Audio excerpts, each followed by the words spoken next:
नमस्कार।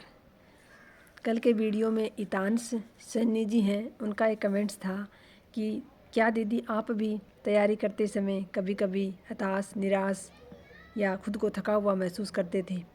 ऐसे ही 2-3 कमेंट्स और थे कि कभी कभी डीमोटिवेट हो जाते हैं या फिर कभी कभी पढ़ते पढ़ते निराशा आ जाती है, हम डिप्रेशन में चले जाते हैं। तो साथियों, जाहिर सी बात है, जो व्यक्ति संघर्ष में होगा उसको ये सब झेलना पड़ेगा, क्योंकि इस सब के पीछे कारण है एक तो बेरोज़गारी का दर्द जो होता है वो एक बेरोज़गार ही समझ सकता है।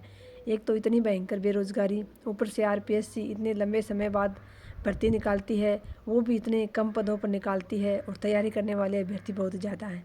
तो ये सबके साथ होता है साथियों। ये संघर्ष का दौर ही ऐसा होता है जब हमें एक दिन में भी कई बार रोना आ जाता है अपनी परिस्थितियों पर।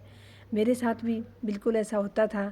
ऐसी बात नहीं है कि मैं कोई बहुत मजबूत थी, मैं तो बहुत ही कमज़ोर, एक भावनात्मक कमज़ोर लड़की हूँ जो आज भी हूँ। मैं ये नहीं कहती कि आज मैं आत्मनिर्भर हो गई हूँ तो मैं मजबूत हो गई हूँ, लेकिन पढ़ते पढ़ते बहुत बार इतनी निराशा आ जाती थी कि किताब आँखों में पानी आ जाता था। किताब के जो अक्षर हैं वो ओझल हो जाते थे आँखों से, और फिर मैं सोचती थी कि क्या होगा, पता नहीं मेरा होगा या नहीं होगा।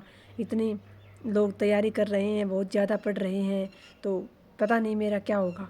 लेकिन फिर साथियों यही है कि खुद को संभालना पड़ता था, खुद को फिर खड़ा करना पड़ता था, क्योंकि दूसरा कोई नहीं आता आपको खड़ा करने के लिए। जब खड़े हो जाओगे, आत्मनिर्भर बन जाओगे, तब सभी पीछे आ जाएंगे, लेकिन जब संघर्ष का दौर होता है उस समय कोई साथ नहीं खड़ा होता है। तो खुद को फिर हिम्मत देकर खड़ा करती थी कि आगे क्या होना है, क्या नहीं होना है, किसी को नहीं पता, आपके साथ भी नहीं पता। ये सब भविष्य के गर्त में है, लेकिन अभी हमारे हाथ में सिर्फ क्या है, कर्म है। तो अपने कर्म करो ईमानदारी से, और इस समय ख़ास तौर से जब परीक्षा में बहुत कम समय बचा है तो साथियों ज़्यादा से ज़्यादा पॉजिटिव रहने की कोशिश करो। अपने आप पर निराशा को हावी मत होने दो। मैं तो यही करती थी, फिर हिम्मत देकर खुद को संभाल कर और खड़ी हो जाती थी, और फिर आंसू पोंछकर मुंह धोकर किताब पर बैठ जाती थी कि आगे का पता नहीं क्या होगा, लेकिन अभी जो मेरे हाथ में है वो तो कर लूँ, अपने कर्म तो कर लूँ पहले ईमानदारी से, उसके बाद आगे की देखेंगे। तो आप सभी साथियों से भी निवेदन करती हूँ हाथ जोड़कर, इस लास्ट समय में निराशा को अपने ऊपर हावी ना होने दें। सिर्फ ईमानदारी से अपने कर्म करें। आगे का किसी को नहीं पता साथियों, क्या होना है क्या नहीं होना। हमें अगले पल का भी नहीं पता कि अगले पल भी हम इस दुनिया में रहेंगे या नहीं रहेंगे। तो सभी के साथ होता है, ये जाहिर सी बात है।